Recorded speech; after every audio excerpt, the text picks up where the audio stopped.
aniga marka astaanta adeegaha waxaan u aqaanaa saddex arrimood oo kaliya mid afraad qofkii keena khayr allah siiyo kow waa ammaanadooda waxaan ummaddu ay isku waxay ummaddu kulli ay aruurisay oo laga qaaday in ammaanada loo hayo oo sidii tahay loogu hayo oo si cad ah oo waxyaabaha hadda halkan maanta aan ugu nimid oo European Unionka iyo World Bankiga ay bilaabeen inay nagu aaminaan oo kalsooni aan kaga helnay maxaa yeelay waxay arkeen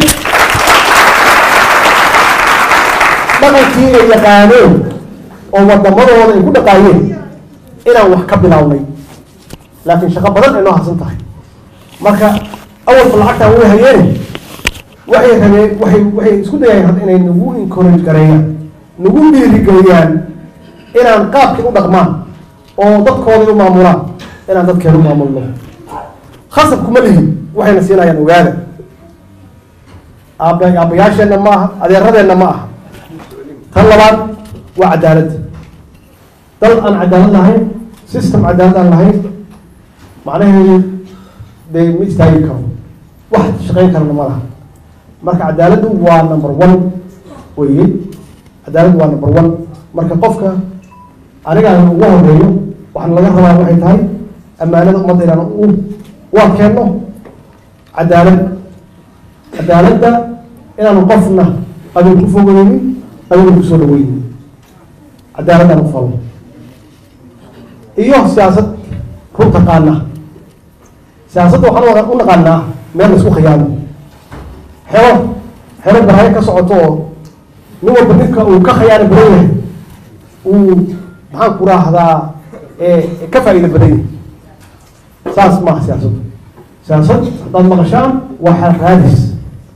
xal been laguma raadin karo xal runtay taqaanaa haddaad dhimacdo inaad gudaanisto oo aadan columskii dhabta ahaa aadan gelin oo lacagta aad kala xaddo guriga waa dumaya waa xaqiiq way marka siyaasadduna dee ummad badan oo millions ah yaad maamulaysaa been kuma maamuli kartid saas darteed waxaa loo baahan yahay dadka soomaaliyeed dad fiican ayay ahaan jireen laakiin waxbaa dhacay dhib baa dhacay waxaa la rabaa dhaqankii fiicnaa ee soomaalidu lahaan jirtay in la soo celiyo oo ahaa qayb ka ahaa soddonkii sano ugu horreeyey wixii dhisay dowladnimadeena iyo qaarnimadeena oo ah in la barbood gareeyo dadka iimaanka fiican leh oo ammaanada leh sidaan sheegay qof iimaan aan lahayn oo waxba lagu soo gaari in la iska fogeeyo oo haddii mar la arko qofka dhaqankaas uu leeyahay xitaa society-ga laga calaamadeeyo business community waa leeyihi dadka businesska ah waxyaabaha soomaaliya ee runtii u badbaadi ka mid tahay waxyaabaha u badbaadiya waxaa ka mid ah haddii hal mar qof uu wax khiyaamo waa la isu sheegay qofkaasna cid la macaamilaysa ma jirayso siyaasaddan waxaa loo baahan yahay hawshaas in la sameeyo labo dadka xishoodka fiican oo hayada leh oo anshaxa wanaagsan oo dhaqanka fiican in siyaasadda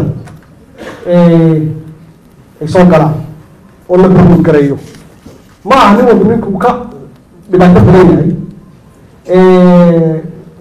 ka kharaabsan yahay ma aha oo soomaalidu tiraahdo waa nin raga waa in la soo dheliyo dadkii soomaaliyeed oo qabka lahaa qabka soomaaliga lahaa oo aan ogolayn gardaro oo aan ogolayn inay wax u qaataan oo orgoolyo lahaa in la soo celiyo soomaalida weligeed saasaa lagu yaqaanay waxaad arkaysaa qof aan waxba haysan laakiin sharaf ilaashanaya hadday noqoto sharafkiisa xitaa inuu u dhinto diyaar ugu ah inuu u dhinto oo aanan wax uu qaadanin inaan soo celino dadkii dhiifanaa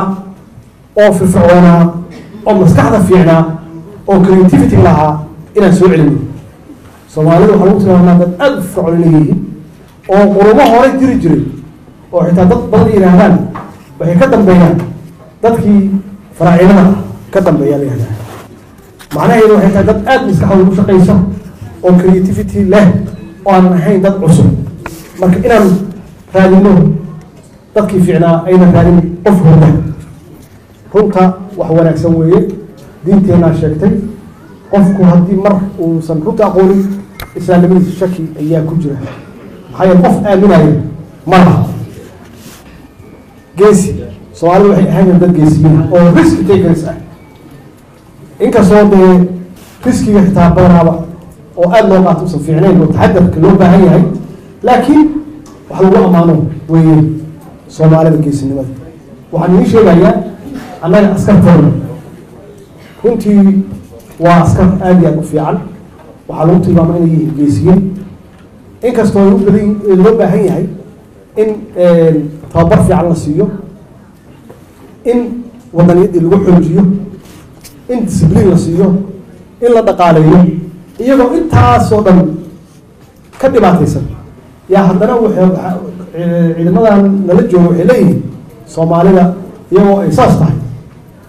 dad caadi ah maaha tan ugu muhiimsan wadaniyad in laga xishooda maaha wadanigu waxa weeye qofka dadkiisa jecel dalkiisa jecel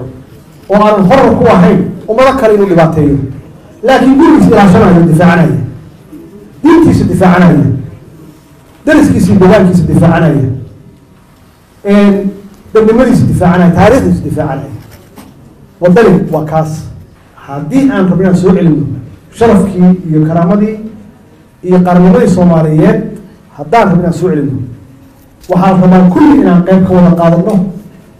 dib u dhiska dowladnimadeena laakiin caadadii xumayd oo qabiilka loo kacayay oo loo dhimanayay